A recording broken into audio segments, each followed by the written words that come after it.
ॐ अज्ञानतिमिरान्धस्य ज्ञानाञ्जनशलाकया चक्षुरुन्मिलितं येन तस्मै श्रीगुरुवे नमः। वन्देऽहं श्रीगुरो श्रीयुत्पदकमलं श्रीगुरून् वैष्णवांश्च श्रीरूपं साग्रजातं सहगण रघुनाथान्वितं तं सजीवम् साद्वैतं सावधूतं परिजनसहितं कृष्ण चैतन्यदेवं श्रीराधा कृष्णपादान् सहगण ललिता श्रीविशाखान्वितांश्च तमादिदेवं करुणानिधानं तमालवर्णं सुहितावतारम् अपार संसार समुद्र सेतुं भजामहे भागवत स्वरूपम्। हे देव हे दैत्य हे भुवनैक बंधो हे कृष्ण हे चपल हे कृष्ण हे चपल हे करुणैक सिंधो हे नाथ हे रमण हे नयनाभिराम हा हा कदानुभवितासि पदं दृशोर्मे। श्रीकृष्ण चैतन्य प्रभो नित्यानंद श्री अद्वैत गदाधर शिवसदि गौरभक्त वृंद। हरे कृष्ण कृष्ण कृष्ण हरे हरे हरे राम राम राम हरे हरे। हरे कृष्णा। सर्वप्रथम मैं अपने गुरुपाद पद्म ओम विष्णुपाद अष्टोत्तर शत श्री श्रीमद् भक्ति वेदांत माधव गोसाई महाराज के चरण कमलों में अनंत कोटि दंडवत प्रणाम ज्ञापन करता हूँ। हम लोग श्रीमद् भागवत पुराण में छठा स्कंद श्रवण कर रहे हैं, जिसमें हमारा प्रथम 20वां प्रकरण चल रहा है कि भगवान किस प्रकार से मनुष्यों का पोषण करते हैं। मनुष्यों के ऊपर पोषण, ये इसमें सबसे पहले हम लोगों ने अजामिल की कथा श्रवण की 3 अध्याय में। उसके बाद फिर दक्ष प्रजापति के विषय में बताया कि दक्ष प्रजापति को भगवान ने दर्शन दिए 4थे अध्याय में, और दक्ष प्रजापति फिर भगवान ने ये कहा कि अब तुम्हारे से ही जो है मैथुनी सृष्टि आरंभ होगी, क्योंकि उससे पहले तक मानसी सृष्टि हो रही थी। तो दक्ष प्रजापति को उन्होंने कहा कि तुम पंचजन प्रजापति हैं, उनकी पुत्री असिक्सिनी से विवाह करो और स्त्री पुरुष के संयोग के द्वारा तुम जो है सृष्टि का सृजन करो। तो अब 5वें अध्याय में 6ठे स्कंद के सुखदेव जी बताते हैं कि भगवान ने जिस प्रकार से शक्ति संचार किया दक्ष प्रजापति में, तो परम समर्थ हो गए और उन्होंने अपनी पत्नी से हर्यश्व नामक 10,000 पुत्र उत्पन्न किए। सभी के स्वभाव एक प्रकार के थे और उनको उनके पिता दक्ष ने जो है संतान उत्पन्न करने की आज्ञा दी, इसलिए वो तपस्या करने के लिए पश्चिम दिशा में चले गए। वहां पर उन्होंने एक नारायण सरोवर नामक महान तीर्थ में स्नान किया, जहां पर मुनि और सिद्ध लोग वहां पर रहते हैं। तो स्नान करते ही उनके हृदय जो है शुद्ध हो गए। अब जब नारद जी ने देखा कि ये लोग तो शुद्ध अंतःकरण वाले हैं, तो इनको फिर गृहस्थ धर्म में प्रवृत्ति मार्ग पर क्यों लगाना। तो नारद जी वहां पर उनके पास आए और उनसे कहा कि अरे तुम लोग प्रजापति हो तो क्या हुआ, वास्तव में तुम लोग मूर्ख हो, क्योंकि तुम लोग जो हैं अपने पिता का जो वास्तविक आज्ञा है उसको नहीं समझते हो। उनकी वास्तविक आज्ञा पिता की क्या है, और जब तक तुम इस पृथ्वी के अंत को नहीं देखोगे सृष्टि कैसे करोगे। पृथ्वी कितनी बड़ी है, कितने लोग इसके अंदर आ सकते हैं, तुम्हें सृष्टि करने का आदेश है, तो ये बड़े खेद की बात है, तुम्हें सब मालूम नहीं है। फिर पहेलियों के रूप में जो है नारद जी उनसे पूछते हैं कि एक ऐसा देश है, एक ऐसा बिल है, एक ऐसा स्त्री है, पुरुष है। 10 पहेलियां पूछते हैं नारद जी, और अब उनसे कहते हैं कि तुम लोग इन पहेलियों को सोचो, इस पे विचार करो। तो सुखदेव जी कहते हैं कि हर्यश्व जो है जन्म से बड़े बुद्धिमान थे, उनको देवऋषि नारद के गूढ़ वचन जो है अपनी बुद्धि से विचार करके वो करने लगे। तो सबसे पहले उन्होंने देखा कि नारद जी ने कहा था कि भू क्षेत्रम, ये जो पृथ्वी है ये कर्म क्षेत्र है, और जो जीव है वो लिंग शरीर उसका तो उसकी उपाधि से जो है इस माया के अंदर ग्रस्त हो रहा है, अपना ही बंधन का कारण बन गया है। जीवात्मा माया की दो उपाधि, स्थूल और सूक्ष्म शरीर, तो इन दोनों के कारण ही। तो उन्होंने सोचा कि यदि हम इन लिंग शरीर के नाश का उपाय नहीं मालूम है तो हम कर्म में फंस जाएंगे, कर्म में, और हमको ये ज्ञान तो होना ही चाहिए, क्योंकि अदरवाइज कोई भी कार्य करने का, कोई भी कर्म करने का क्या लाभ है। तो यहां पर हम लोग 10, 11, 12, 13 4 श्लोक श्रवण कराए थे। उसमें 11, 12, 13 में कहा गया कि किम असत कर्म भीर भवेत, अर्थात ये असत कर्म फिर क्यों किए जाएं जब हमारे को इससे संसार बंधन की मुक्ति नहीं हो रही है, संसार बंधन से, तो हम क्यों करें। अब 14वें श्लोक में कह रहे हैं, नाना रूपात्मनो बुद्धि स्वैरिणेव गुणान्विता तन्निष्ठाम अगतस्येह किम असत्कर्मभिर्भवेत्। अब यहां पर कह रहे हैं कि ये जो हमारी बुद्धि है, आत्मन है बुद्धि, अर्थात अपनी बुद्धि, ये कैसी है, नाना रूपा, अनेक रूप धारण करने वाली है, और स्वैरिणी, स्वैरिणी माने व्यभिचारिणी है, तो अनेक रूप धारण करती है, सत्व, रज और तम इत्यादि गुणों को धारण करने वाली ये गुण अन्विता, गुण अन्विता का मतलब सत्व, गुण, रज, इनसे युक्त होकर और उल्टा की भांति, व्यभिचारिणी की भांति, स्वैरिणी इव, उसकी भांति क्या करती है, इह माने इस जीवन में हमको, और इस प्रकार की ये बुद्धि है हमारी।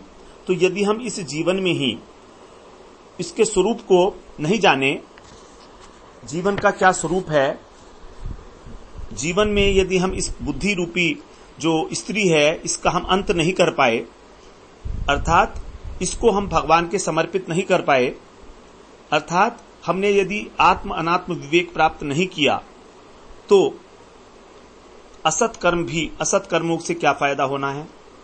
अमगत अस्य तन्निष्ठा, अमगत अस्य, तन्निष्ठा माने भगवान में निष्ठा, तो भगवान में निष्ठा, अमगत अस्य माने यदि हमने उस भगवान के साथ तादात्म्य नहीं किया, इस बुद्धि ने, अभी ये हमारी बुद्धि संसार के साथ तादात्म्य किए हुए है, संसार को अपना मानती है, लेकिन जब तक इस बुद्धि को भगवान अपने नहीं लगेंगे तब तक कोई भी कार्य करने का क्या फायदा, क्योंकि ये तो स्वैरिणी है, कभी इधर जाती है कभी उधर जाती है।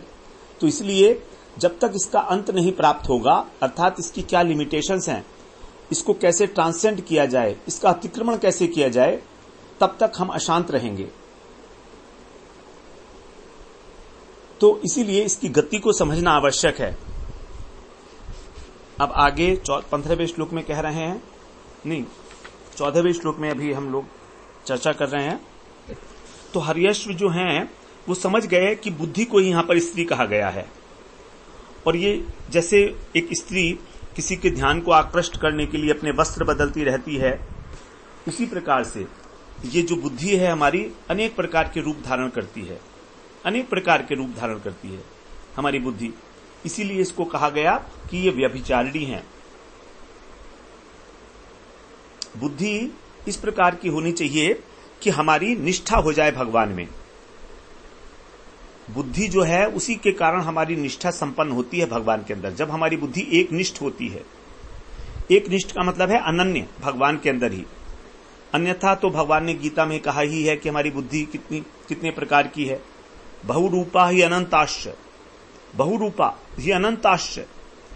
अव्यवसायिक, जो अव्यवसायिक बुद्धि है उसके लिए भगवान ने कहा गीता में,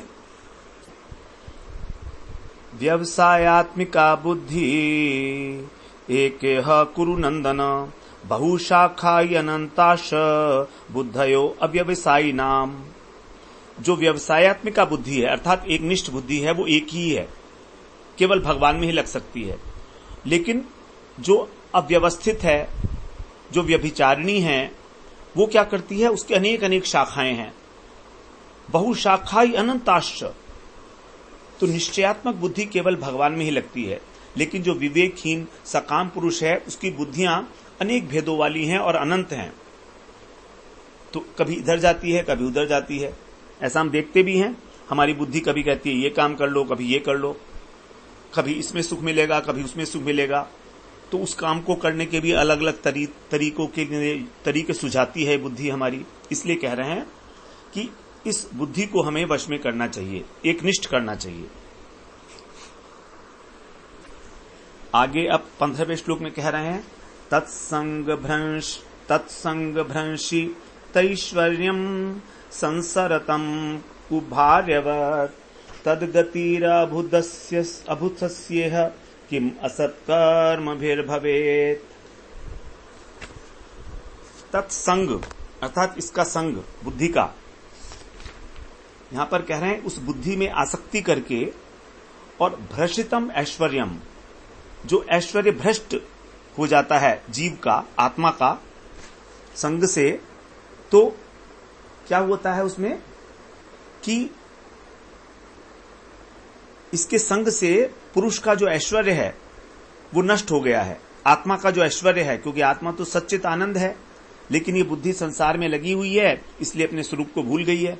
तो इसीलिए, और ये कह रही है कि कुभार्यवत संसरंतम, कुभार्यवत, कुभारिया, भार्या कहते हैं पत्नी को, कुभारिया का मतलब है जो उल्टा है, जो व्यभिचारिणी पत्नी है उसके पति के समान, संसरतम, संसरतम माने संसार में इधर उधर भटकना, तदगति, इस बुद्धि की जो चालाकियां हैं उसको अबुधस्य, जो नहीं जानने वाला है वो इस संसार में भटकता रहता है, इसके पीछे पीछे, इसके पीछे पीछे, जैसे उल्टा स्त्री का कोई पति है उसकी भांति जीवात्मा कहां कहां भटक रहा है, अनेक अनेक स्थान पर, क्योंकि वो जानता नहीं है, वो इसकी गति को, इसकी चाल को जानता नहीं है, इसलिए विवेक रहित है। अबुधस्य, अबुधस्य का मतलब है जिसको विवेक नहीं है, बुद्धि के स्वभाव को, बुद्धि को कैसे वश में किया जाए इस बात का जिसको ज्ञान नहीं है।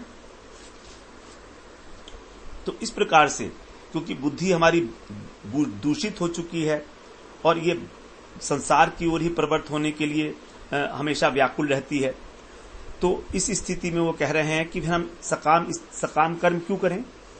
सकाम कर्म का मतलब जो हमको आदेश दिया गया कि तुम संतान उत्पत्ति करो, तो ये सकाम कर्म है।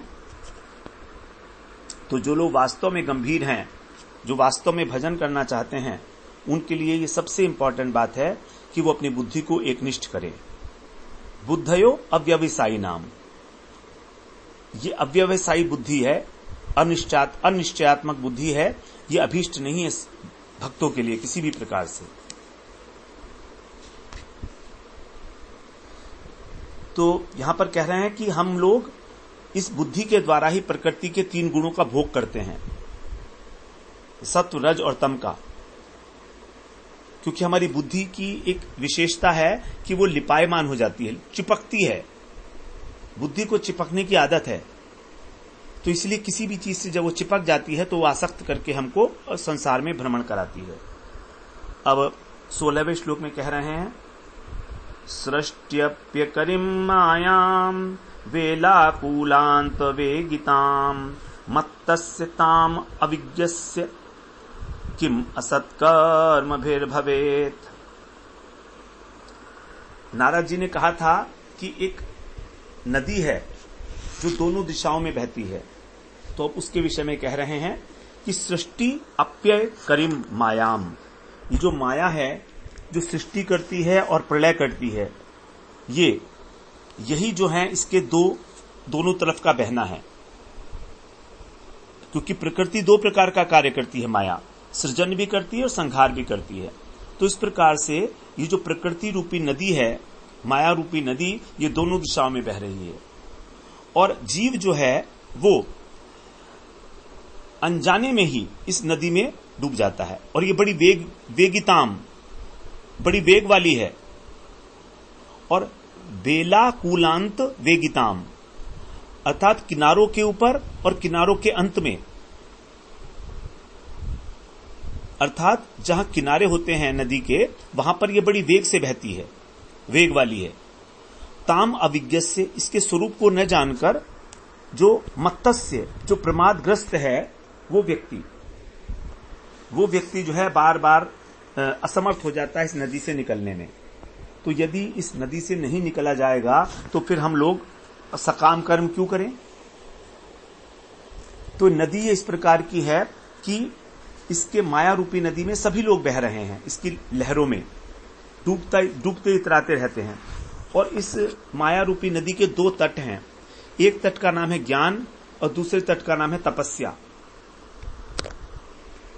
तो जब किनारों पर पहुंच बहती है ये नदी तो बड़ी तीव्र हो जाती है। तो जीव जो है ये नहीं समझता है कि वो लहरों के द्वारा किस प्रकार इधर उधर फेंका जा रहा है। और यदि किसी समय वो एक किनारे पर लग भी जाता है तो वहां पर अत्यधिक वेग होने के कारण ज्ञान और तपस्या के अंदर आकृष्ट होकर उससे बंध जाता है। तो ज्ञानी लोग जो हैं कभी भी बाहर नहीं निकल पाते इस माया से, क्योंकि वहां पर वेग बहुत अधिक है।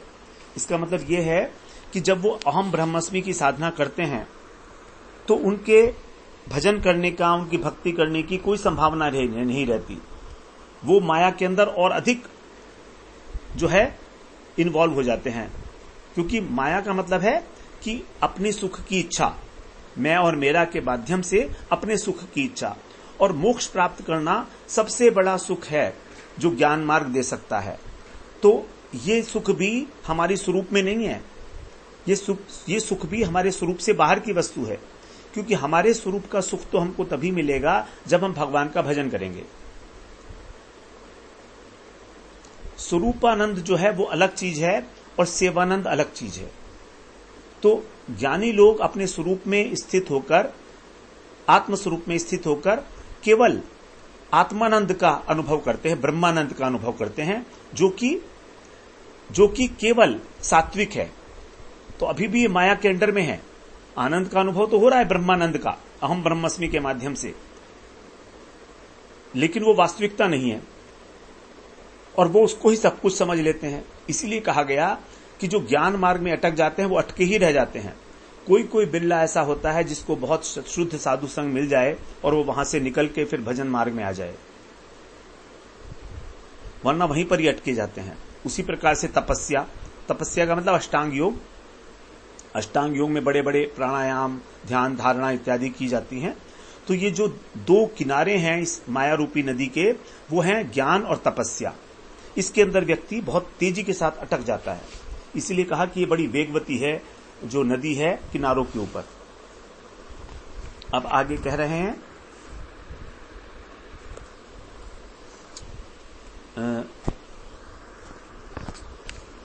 17वें श्लोक में कह रहे हैं, पंचविंशति तत्वानां पुरुषोदभूत दर्पणम् अध्यात्मम् अबुधस्येह किम असत्कर्मभिर्भवेत्। पंचविंशति तत्वानाम, 25 तत्व जो हैं यही इसका एक घर बना हुआ है। नारद जी ने कहा था ना कि 25 तत्वों से एक घर बना हुआ है। तो यहां कह रहे हैं 25 तत्वों का जो ये मनुष्य देह है, शरीर है, यही घर है। और इस पुरी में रहने वाला जो पुरुष है वो अद्भुत दर्पण है। अद्भुत दर्पण का मतलब है इस दर्पण के अंदर ही आत्म साक्षात्कार होता है। और अध्यात्मम अबुधस्य इह, तो इस संसार में यदि व्यक्ति ने उस अध्यात्म तत्व को नहीं जाना, अबुधस्य, तो फिर असत कर्म करने से क्या होगा, असत सकाम कर्म करने से क्या होगा। तो यदि हमने यह नहीं जाना इस बात को, तो फिर अध्यात्म ज्ञान अर्थात परमार्थ ज्ञान का यदि हमने उपलब्धि नहीं की, अर्थात हम इस घर को ही आत्मा मानते रहे, इस शरीर को ही आत्मा मानते रहे, तो फिर सकाम कर्म करने का क्या लाभ है। तो ये रूपक भी समझ में आ गया हर्यश्व को कि 25 तत्वों का ही घर बना हुआ है और जो परम पुरुष हैं वो इसके संचालक हैं, अंतर्यामी परमात्मा के रूप में। तो यदि फिर भी कोई व्यक्ति अपने को क्षणभंगुर सकाम कर्म में लगाता है और उस परम पुरुष को नहीं जानता, तो क्या लाभ है। वेदांत सूत्र कहता है कि अथातो ब्रह्म जिज्ञासा, अर्थात हमको ब्रह्म की जिज्ञासा करनी चाहिए, ब्रह्म विषयक जिज्ञासा करनी चाहिए। तो भगवान ने जो बताया 3 प्रतीतियां हैं उनकी, ब्रह्म, परमात्मा और भगवान। तो शुरू में ब्रह्म, उसके बाद प्रथम प्रतीति, उसके बाद परमात्मा जिसके अंदर सत और चित्त दोनों अंश हैं, और ब्रह्म के अंदर केवल चित्त अंश है, और जो समग्र भगवान का रूप है वह सच्चित आनंद रूप है। तो जो जगत है ये सारा उन्हीं भगवान का ही विस्तार है। तो इस प्रकार से हमें भगवान को जानना चाहिए भगवान की शक्तियों के साथ। हम देखते हैं कि भगवान की जो शक्तियां हैं उन्हीं का सारा विस्तार इस जगत में दिखाई दे रहा है। भगवान की जो शक्ति हैं, 3 शक्तियां, स्वरूप शक्ति, जीव शक्ति और माया शक्ति, इन तीनों को जानना चाहिए। जब हम इनको जानते हैं तभी भगवान को जान सकते हैं। और इनको जानता कौन है? भक्त्या माम अभिजानाति यावान यश्चास्मि तत्वतः। भक्त लोग ही मेरे को जानते हैं, क्योंकि वो इस माया को भी जानते हैं भगवान की। वो माया को नीति नीति करके मना नहीं करते हैं, वो इसके तत्व को जानते हैं कि ये भी भगवान की शक्ति है। 18वें श्लोक में कह रहे हैं, ऐश्वरम शास्त्रमुत्सृज्य बंध मोक्षानुदर्शनम विविक्त पदम अज्ञाय किम असत्कर्म भवेत्। यहां पर कह रहे बंधन मोक्ष, बंधन और मोक्ष को अनुदर्शनम, ठीक ठीक दिखलाने वाला, जो क्या है? ऐश्वरम शास्त्रम, भगवान का जो शास्त्र है, भगवत वाणी रूप जो वेद हैं, शास्त्र हैं, वे जो हंस के समान हैं, अर्थात नीर और क्षीर का विवेक जो कर सकते हैं कि क्या सत वस्तु है, क्या असत वस्तु है, ऐसे उन शास्त्रों को उत्सृज्य माने त्याग कर, विविक्त पदम अज्ञाय, यदि हमने उस भगवान के एकांतिक पद को, एकांतिक आश्रय को नहीं जाना, अज्ञाय, तो फिर बहिर्मुख कर्म करने से हमका क्या भला होगा? तो यहां कह रहे हैं कि भगवान का जो स्वरूप बताने वाला है वो शास्त्र है। शास्त्रों के माध्यम से हमें पता लगेगा कि संसार का स्वरूप क्या है और भगवान का स्वरूप क्या है, सत्य वस्तु क्या है और असत वस्तु क्या है। वही हमको जो है जड़ और चेतन के अंदर पार्थक्य को दिखाएगा। उसी कारण हमारा बंधन और मोक्ष हो रहा है। यदि हम इस बात को समझ गए कि हम शरीर नहीं हैं, हम आत्मा हैं, अनुभव में आ गई हमारी बात, तो हमारा तो मोक्ष स्वयं सिद्ध हो गया। तो ऐसे अध्यात्म शास्त्र रूपी जो हंस है उसको छोड़कर यदि हम सकाम कर्म करने में ही लगे रहे तो हमको क्या मिलने वाला है? तो हमें असत और सत वस्तु के अंदर अंतर करना सीखना चाहिए। यही वस्तु का सार है, सार तत्व यही है। तो शास्त्रों में अनेक अनेक प्रकार से इस बात को कहा गया है। यहां पर विविक्त पदम का अर्थ है कि भगवान का जो एकांतिक पद है, एकांतिक धाम है, उसके विषय में हमें जिज्ञासा करनी चाहिए। अब 19वें श्लोक में कह रहे हैं, काल चक्रम भ्रमिस्तीक्ष्णम सर्वम निष्कर्षयत् जगत स्वतंत्रम अबुदस्येह किम असत्कर्म भवेत्।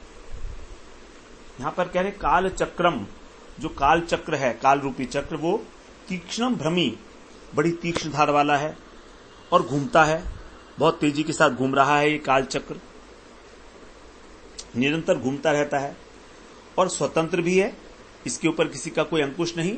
सर्व जगत निकर्षयन, और सारे जगत को अपनी ओर खींचता है।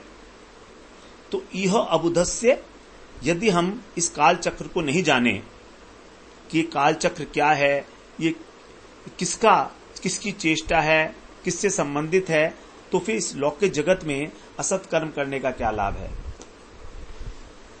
तो समय जो है किसी का इंतजार तो नहीं करता, time and tide wait for none. इसीलिए इसको कहा गया कि काल की जो धार है वो छुरे के समान है और वज्र के समान तीखी है, और ये काल जो है परम स्वतंत्र है, इसको कोई रोक नहीं सकता। तो इस बात को यदि हम नहीं जाने, इस काल के स्वरूप को, कि एक दिन हमारा भी काल आने वाला है, हमें उसके लिए तैयारी कर लेनी चाहिए कि हम जो है, हमारा ये जन्म अंतिम जन्म हो। तो यदि हम नित्य काल तत्व का अध्ययन करने का प्रयास नहीं करते, उसका अनुभव नहीं करते, तो फिर क्या फायदा अलग अलग प्रकार के कर्म करने के? क्योंकि देखिए, जीवन का एक क्षण भी बड़ा महत्वपूर्ण होता है। हमें जो है ये सोचना चाहिए कि यदि हमने जीवन में एक क्षण भी व्यर्थ कमा दिया तो हमारी कितनी बड़ी क्षति हो गई। तो जो जीवन के लक्ष्य को जानते नहीं हैं वे तो पशु की समान जीवन बिता रहे हैं। वो सोचते हैं कि नित्य वस्तु कोई है ही नहीं, ये शरीर है, सब लोग मर रहे हैं, हम भी एक दिन मर जाएंगे इसी प्रकार से, बस ऐसे सोचते हैं। वो आत्मा की अस्तित्व पर ही विश्वास नहीं करते। ऐसे बहुत लोग हैं। जबकि काल जो है वो शाश्वत है, वो हमेशा रहेगा। तो यहां पर काल की उपमा जो है छुरे से दी गई है। छुरा जो है बाल काटने के लिए होता है, और यदि ठीक से नहीं चलाया जाए तो क्या हो सकता है, सर भी काट सकता है, गला भी काट सकता है छुरा। उसी प्रकार से काल है। यदि हमने काल का दुरुपयोग किया तो निश्चित रूप से हम विपत्ति में पड़ेंगे, निश्चित रूप से। इसलिए बड़े सावधानी पूर्वक हमको अपने जीवन में, जीवन का जो समय है उसको उपयोग करना चाहिए भगवान के भजन में। अन्यथा हम पछताते ही रहेंगे और हमारा बहुत बड़ी हानि हो जाएगी, हमारा पूरा जीवन नष्ट हो जाएगा। क्या हम इतना बड़ा जीवन के लिए रिस्क लेने के लिए तैयार हैं? आगे कह रहे हैं 20वें श्लोक में, शास्त्रस्य पितुरादेशम यो न वेद निवर्तकम कथम तदनुरूपाय गुण विषम व्युपक्रमेत। अब यहां पर जो है एक आज्ञा दे रहे हैं उनको। पहले तो उन्होंने पहेलियां बताई, तो पहेली तो हो गई, इस प्रकार से उन्होंने सोचा। अब आगे कह रहे हैं, वही सोच रहे हैं अभी, शास्त्र से पितुरादेशम, कि शास्त्र रूपी पिता का जो आदेश है वो निवर्तकम, अर्थात वो हमें संसार से मुक्त करने वाला है। शास्त्र रूपी पिता का जो आदेश है वो हमको निवृत्त करेगा इस संसार से। और यह नौ वेद, जो इस बात को नहीं जानता, वो गुण विषम्भ्य, अर्थात जो प्रकृति के 3 गुण हैं उनके द्वारा जो पंच तन्मात्राएं, विषय इत्यादि हैं, शब्द रूप रस इत्यादि, उन पर विश्वास करेगा। विषम्भ्य माने विश्वास करना। और तद अनुरूपाय, और जो है विश्वास करके फिर वो उसके अनुसार ही चेष्टा करेगा संसार के लिए। जबकि शास्त्रों का तो ये उद्देश्य है नहीं। शास्त्र रूपी पिता का उद्देश्य तो ये है कि निवृत्त करना है कर्म से। तो इसलिए वो कर्म से निवृत्त होने की जो आज्ञा है शास्त्रों की, उसका भला कैसे पालन करेगा। बड़ी सुंदर बात बताइए। यहां पर उनके पिता का आदेश है कि तुम प्रवृत्ति धर्म में जाओ, तुम गृहस्थ बनो, क्योंकि 2 प्रकार के मार्ग हैं, प्रवृत्ति और निवृत्ति। तो भगवत गीता में भगवान ने कहा है, प्रवृत्तिम च निवृत्तिम च जना न विदुरासुरा। जो असुर लोग हैं वो मनुष्य से नीचे की, मनुष्यों में निम्न हैं, लेकिन उनको पशु नहीं कहते हैं। तो वो क्या करते हैं, इस प्रवृत्ति और निवृत्ति के तत्व को नहीं जानते। प्रवृत्तिम च निवृत्तिम च जना न विदु असुरा। असुर प्रकृति के जो लोग हैं वो नहीं जानते कि प्रवृत्ति क्या है और निवृत्ति क्या है। तो संसार के अंदर आसक्त होकर और उसी में रहना, ये प्रवृत्ति धर्म है, प्रवृत्ति मार्ग है। और सभी शास्त्र हमको निवृत्ति मार्ग का उपदेश देते हैं कि किस प्रकार हम अपने जीवन में इस संसार से अनासक्त हो पाए। तो इस प्रकार से शास्त्रों का ये उपदेश विशेष रूप से माननीय है। और यदि कोई कहे कि भाई इनके जो जन्म, इनका जो पिताजी हैं उन्होंने तो कहा है कि तुम सृष्टि उत्पन्न करो, तो ये उनके आदेश का उल्लंघन हो जाएगा, लेकिन ऐसा नहीं मान सकते, क्योंकि ऋषभ देव जी ने कहा है कि पिता वही पिता है जो अपने पुत्रों को ये उपदेश दे कि किस प्रकार से वो मृत्यु, संवेद मृत्युम, सामने खड़ी हुई जो मृत्यु है उससे कैसे बचा जाए। पिता न स्यात् जननी न सा स्यात्। जो सामने खड़ी हुई मृत्यु से आपकी रक्षा नहीं कर सकते, वो तुम्हारे पिता नहीं है, वो तुम्हारी जननी नहीं है, वो तुम्हारे गुरु नहीं है, वो तुम्हारे बंधु नहीं है, वो तुम्हारे पति नहीं है, कहने मात्र के हैं, नाम मात्र के हैं। तो इस प्रकार से यहां पर कहा गया कि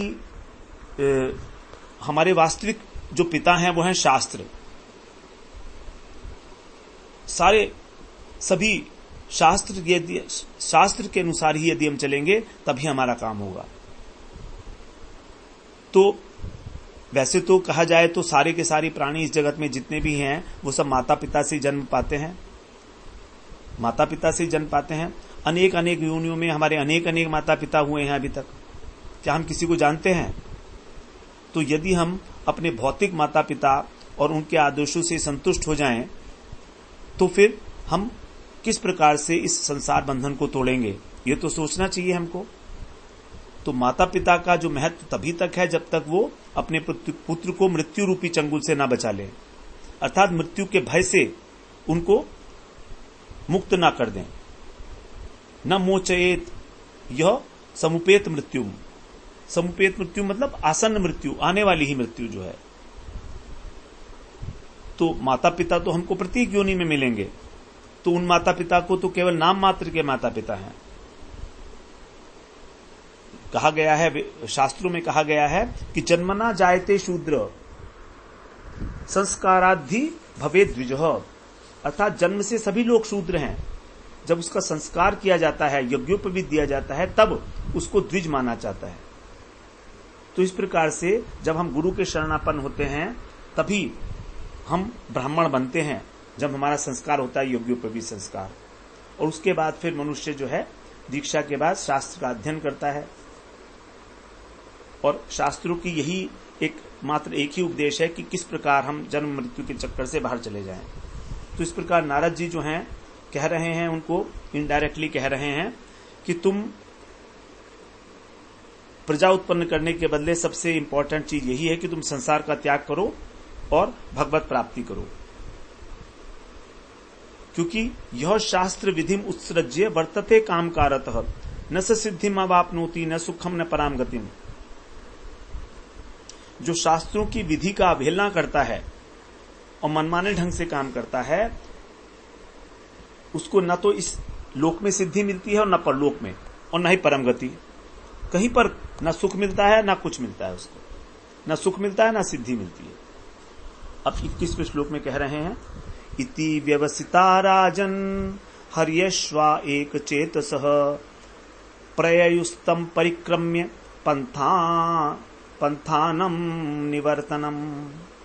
यहां 20वें श्लोक तक जो है सभी लोगों का उन्होंने विचार विमर्श करके इस प्रकार का सोचा।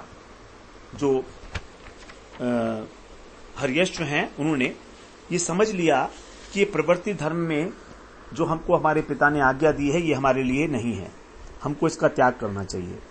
तो यहां पर अब कह रहे हैं 21वें श्लोक में कि इति व्यवसिता राजन, हे राजन इस प्रकार जो हर्यश्व थे उन्होंने एक चेतस अर्थात एक मत से, व्यवसिता माने निश्चित किया, ये निश्चय किया उन्होंने एक मत से, सबके सब 10,000 ने, कि हमको जो है उस मार्ग पर जाना चाहिए जहां से कभी निवर्तन नहीं होता, अनिवर्तनम, जहां से निवृत्ति नहीं होती।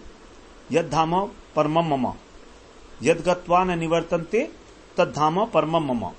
तो उस मार्ग के ऊपर वो प्रयुयु माने चल पड़े, और चलने से पहले उन्होंने क्या किया, तम परिक्रम्य, नारद जी की परिक्रमा की, क्योंकि नारद जी ने ही उनको इस प्रकार का पहेली के रूप में उपदेश दिया था। तो देखिए नारद जी जो है अनेक प्रकार से उपदेश देते हैं, जिसकी जैसी स्थिति होती है उसको उसी प्रकार से नारद जी उपदेश देते हैं। तो यहां पर जो है गुरु और शिष्य इन दोनों के जो कर्तव्य हैं वो बड़े स्पष्ट रूप से बताए गए हैं। गुरु कभी अपने शिष्य को ये शिक्षा नहीं देगा कि तुम जो है इस संसार में लगो, इस संसार में लगो भंजन छोड़कर। गुरु कभी ये नहीं कहेगा। गुरु ये नहीं कहेगा तुम भौतिकवादी जीवन के अंदर एक्सपर्ट बन जाओ, ये गुरु का कर्तव्य नहीं है। बल्कि गुरु ये कहता है कि तुम किस प्रकार से धीरे धीरे इस संसार से अनासक्त हो सकते हो और भगवान में अपना मन लगा सकते हो। और शिष्य का ये कर्तव्य है कि वो गुरु की बात को, उनके गूढ़ वचनों को मनन करके, विचार करके अपने जीवन में उतारे, उसको हृदयंगम करे और भगवान के धाम में जाने के लिए जो है अपनी बुद्धि को निश्चित करे। तो यहां पर जो हर्यश्व थे उन्होंने सब विचार किया। उनके पिता ने तो उनको प्रजा बढ़ाने का ही आदेश दिया था, लेकिन नारद मुनि के वचन में जब उन्होंने विचार किया तो उन्हें समझ में आ गया कि ये आदेश जो है ये वास्तविक पिता नहीं है हमारे, ये हमारे भौतिक पिता हैं। हमको केवल गुरु की और शास्त्रों की आज्ञा का पालन करना चाहिए, क्योंकि परमार्थ का रास्ता वही बता सकते हैं। जो लौकिक पिता हैं वो हमको कभी परमार्थ नहीं समझा सकते। यदि वो वैष्णव हैं तो अलग बात है। तो इस प्रकार से जो सकाम कर्मी हैं वो अनेक अनेक प्रकार के प्रयास कर रहे हैं, उनका सब नहीं समय ही नष्ट हो रहा है। क्योंकि आब्रह्म भुवना लोका पुनरावर्तिनो अर्जुन, सारे लोग तो फिर वापस आएंगे इस जगत में लौटकर ब्रह्मा जी तक। तो फिर क्या फायदा है इतनी बड़े बड़े कर्म, ज्ञान, योग, तपस्या इत्यादि करने का। अब 22वें श्लोक में कह रहे हैं, स्वर ब्रह्मणि निर्भात ऋषिकेश पदाम्बुजे अखंडम चित्तमावेश्य लोक ननु चरण मुनि। यहां पर कह रहे हैं इति, हे मुनि, हे देवर्षि नारद, स्वर ब्रह्मणि। स्वर ब्रह्मणि का अर्थ है कि स्वर ब्रह्म, अर्थात नारद जी कैसे उनके सामने व्यक्त हुए थे, स्वर ब्रह्म के रूप में। क्योंकि नारद जी हमेशा वीणा वादन करते रहते हैं, तो ऐसे संगीत के अंदर, संगीत लहरी के अंदर जो अभिव्यक्त हुए थे, ऐसे नारद जी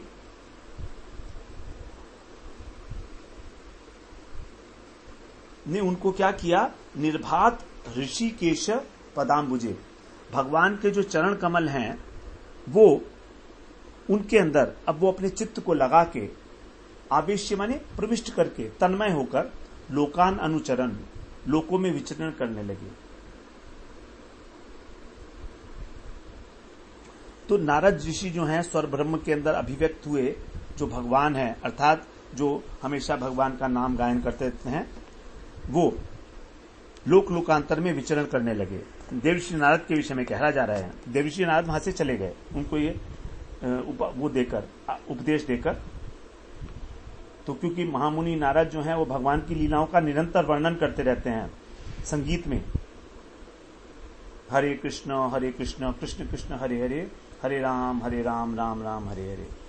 इस प्रकार से नारद जी के विषय में कहा कि वो उनको उपदेश देकर और भगवान के चरणों में अपने मन को लगाकर और जन्म जन्मांतर का, वो लोक लोकांतर का भ्रमण करने के लिए चले गए, विचरण करने लगे। अब 23वें श्लोक में कह रहे हैं, नाशम निशम्य पुत्राणाम नारदच्छीलशानिशम अन्वतप्यत कह शोचन सुप्रजस्त्वम शुचाम पदम। यहां पर कह रहे हैं शीलशाली नाम, जो शीलवान पुत्र थे वे नारदात नाशम, नारद जी के द्वारा अब जो है अपने कर्तव्य से च्युत हो गए। नारद जी ने उनको जो है उपदेश दिया, तो ऐसा जब प्रजापति दक्ष को मालूम हुआ कि मेरे बड़े शील संपन्न आचरणशील जो पुत्र थे नारद के उपदेश से कर्तव्यच्युत हो गए, नाश हो गया उनका, ऐसा सुनकर, निशम्य माने सुनकर, कह शोचत, कह माने प्रजापति, शोक करने लगे। कह का अर्थ होता है प्रजापति भी होता है।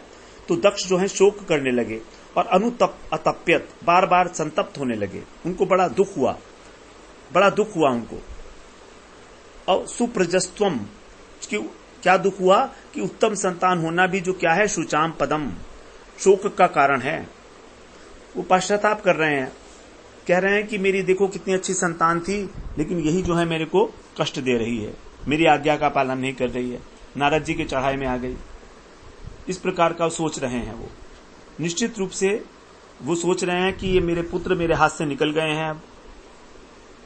पश्चाताप करने लगे जब उन्होंने ये बात सुनी कि नारद जी ने उनको निवृत्ति धर्म की शिक्षा दे दी है और वो भगवान के अंदर उन्होंने अपना मन लगा लिया है, तो अपने जो बहुत श्रेष्ठ पुत्र थे, उत्तम पुत्र थे, उनके लिए भी ऐसा सोच रहे हैं। तो ऐसा देखा भी जाता है, जगत के अंदर भी ऐसा होता है कि जो बहुत अच्छे बच्चे होते हैं, कई बार उनका भगवान के अंदर जो है जब मन लग जाता है तो घर बार छोड़ देते हैं वो, और उनके जो माता पिता हैं वो गुरु के लिए उल्टी सीधी बातें सोचते हैं। उनको सोचते हैं कि देखो हमने अपने बच्चे को इतना बड़ा किया और ये सब जो पक्की पकाई खीर थी ये गुरुजी ले गए, इन्होंने कुछ करा भी नहीं है। तो वही सोच रहे हैं दक्ष प्रजापति जो साधारण रूप से जगत के लोग सोचते हैं। इस प्रकार से हम 23वें श्लोक तक आज श्रवण किए। अगले सत्र में फिर 24वें श्लोक में हम श्रवण प्रवेश करेंगे। वांछा कल्पतरुभ्यश्च कृपा सिन्धुभ्य एव च पतितानां पावनेभ्यो वैष्णवेभ्यो नमो नमः।